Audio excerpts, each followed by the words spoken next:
So, class 4th, today I'm going to explain chapter 17, Chipko movement. This is the last chapter of your English literature. ये आपकी English literature का last chapter है, chapter 17, चिपको movement. चिपको movement क्या था? ये एक आंदोलन था जो कि पेड़ को काटने से बचाने के लिए लोग क्या किए थे, पेड़ पे जाकर ही चिपक गए थे, पेड़ को पकड़ लिया था कि हम पेड़ों को नहीं काटने देंगे. बहुत बड़ा आंदोलन हुआ था, उसमें बहुत सारे लोगों की जान भी गई थी. तो चलिए स्टार्ट करते हैं chapter. Introduction. Once a king ordered his soldiers to get wood from the forest. एक बार एक राजा ने अपने सैनिकों को आदेश दिया कि वो जंगल से लकड़ियां लाएं.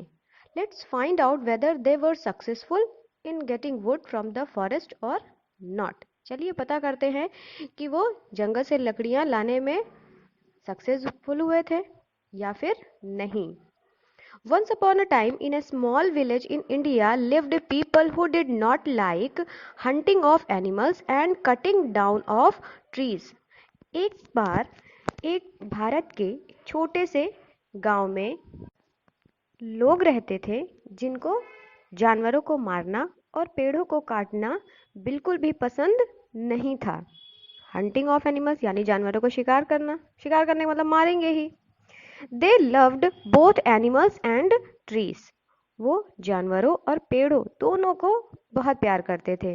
People lived happily in this village. और इस गांव में लोग बड़े ही खुशी से रहते थे. Each person planted a tree and took good care of it.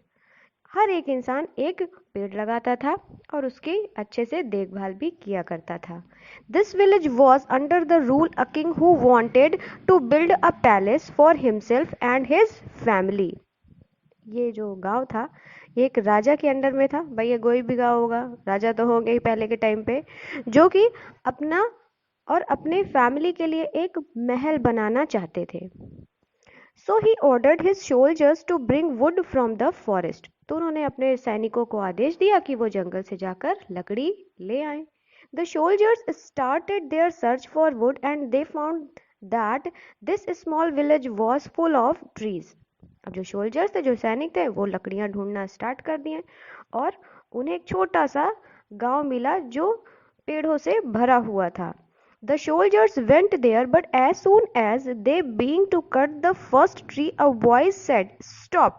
Please do not cut the tree." और जैसे ही सोल्जर्स सैनिक वहां गए, तुरंत ही उन्होंने जैसे ही उन्होंने पेड़ काटना शुरू किया, फर्स्ट ट्री, जैसे उन्होंने पहला पेड़ काटा, अ वॉइस सेड, तभी एक आवाज सुनी, स्टॉप यानी रुक जाओ, please do not cut the tree, please पेड़ को मत काटो. It was Amrita Bishnoi. वह अमृता बिश्नोई थी. A women who had planted the tree. वो औरत थी जिसने वो पेड़ लगाया था. She stood in front of the tree, hugged it with both her hands and said. जो वो अमृता बिश्नोई जी थी, वो पेड़ के सामने खड़ी हो गई. हग मीन्स गले लगाना. अपने दोनों हाथों से पेड़ को पकड़ लिया, गले से लगा लिया और कहा, before you cut this tree you will have to cut me. उसने कहा कि तुम्हें इस पेड़ को काटने से पहले मुझे काटना होगा. Are you going to sacrifice your life for this tree, asked the soldiers. Soldier सैनिकों ने पूछा, क्या तुम इस पेड़ के लिए अपनी जान कुर्बान करने जा रही हो, अपना जीवन बलिदान करने जा रही हो तुम इस पेड़ के लिए? Yes, I am, because I love this tree as much as I love my family, came the prompt reply. तो उन्होंने तुरंत उत्तर दिया, हाँ मैं हूँ, क्योंकि मैं इस पेड़ से उतना ही प्यार करती हूँ जितना कि मैं अपनी फैमिली से करती हूँ. The soldiers explained to her many times that it was the king's order to cut the tree and that it was useless giving her life for the tree. जो सोल्जर्स थे उन्होंने उनको बार बार कहा, समझाया कि भाई ये राजा का आदेश है, उसी ने हमें पेड़ काटने के लिए कहा है और आप इसके लिए, इस पेड़ के लिए व्यर्थ में आप अपना लाइफ कुर्बान कर रही हैं, अपना जीवन दे रही हैं. But Amrita Bishnoi refused to leave the tree. लेकिन अमृता बिश्नोई ने पेड़ को छोड़ने से मना कर दिया. The soldiers became furious and cut the tree. Furious में एकदम गुस्सा हो जाना. अब जो सोल्जर्स थे, बार बार कहने के बावजूद जब वो नहीं सुनी तो वो बहुत ज्यादा गुस्सा हो गया और उन्होंने पेड़ काट दिया. पेड़ों को काट दिया। Amrita the tree lover died with in a short time, और कुछ ही समय में अमृता जो कि एक ट्री लवर थी, पेड़ों को चाहने वाली थी, वो मर गई। कैसे मर गई? भाई उन्होंने पेड़ को पकड़ रखा था, चिपक रखा था पेड़ से, पिक्चर में देखिए बना हुआ है। अब पेड़ काटेंगे कैसे लोग? तो जब उन्होंने पेड़ काटा तो उनकी भी मृत्यु हो गई, उनको भी काट दिया। Soon many people got involved in this struggle. जल्द ही बहुत सारे लोग भी इस स्ट्रगल में, इस आंदोलन में इन्वॉल्व हो गए, सम्मिलित हो गए।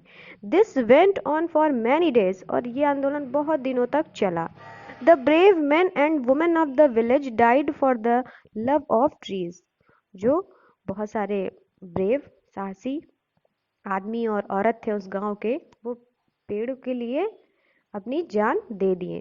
भाई ट्रीज लव यानी पेड़ों का जो उनके मन में जो पेड़ों के लिए प्यार था, उसके लिए उन्होंने अपनी जान भी दे दी। They hug the trees to prevent them from being cut, giving rise to the Chipko movement. अब वो पेड़ को हग करके, गले लगा के, से चिपक के खड़े रहते थे उस पेड़ को काटने से बचाने के लिए। और ये जो काम था, जो लोग पेड़ को पकड़ के खड़े हो जाते थे, काटने नहीं देते थे, ये क्या कहलाया? चिपको movement. When the king came to know about this struggle, he was very sorry. जब राजा को इस स्ट्रगल के बारे में, इस आंदोलन के बारे में पता चला तो वो बहुत ही दुखी हुए। सॉरी मतलब बुरा लगना। He went to see the people of the village. वो गांव के लोगों के पास उन्हें देखने के लिए गए। He said that he was really sorry and promised to give them gold coins. उन्होंने लोगों से सॉरी फील किया, उनसे क्षमा मांगी और उनसे प्रॉमिस किया कि वो उन सबको गोल्ड कॉइन्स यानी सोने के सिक्के देंगे। But the people refused and said, लेकिन लोगों ने इनकार कर दिया और कहा, your highness, if you want to give us something then please ban the cutting of trees and hunting of animals. तो लोगों ने उनसे सोने के सिक्के देने के लिए कहा तो उसे मना कर दिया, और उन्होंने कहा कि योर हाइनेस, हे महाराज, अगर आप हमको कुछ देना ही चाहते हो तो प्लीज आप ये जो पेड़ों को काटना है और जानवरों का जो शिकार करना है, इसको आप बंद करवा दीजिए, बैन करवा दीजिए। The king accepted their wish. राजा ने उनकी इच्छा को स्वीकार कर लिया। After that day the people in the village lived happily. और उस दिन के बाद से उस गांव में लोग खुशी से रहने लगे। But they also remembered their heroes who sacrificed their lives for the love of trees. लेकिन वो हीरोज, वो लोग जिन्होंने पेड़ों को बचाने के लिए, पेड़ों के प्यार में अपना जीवन बलिदान कर लिया, वो हमेशा ही याद किए भी गए। तो ये था आपका चैप्टर चिपको मूवमेंट।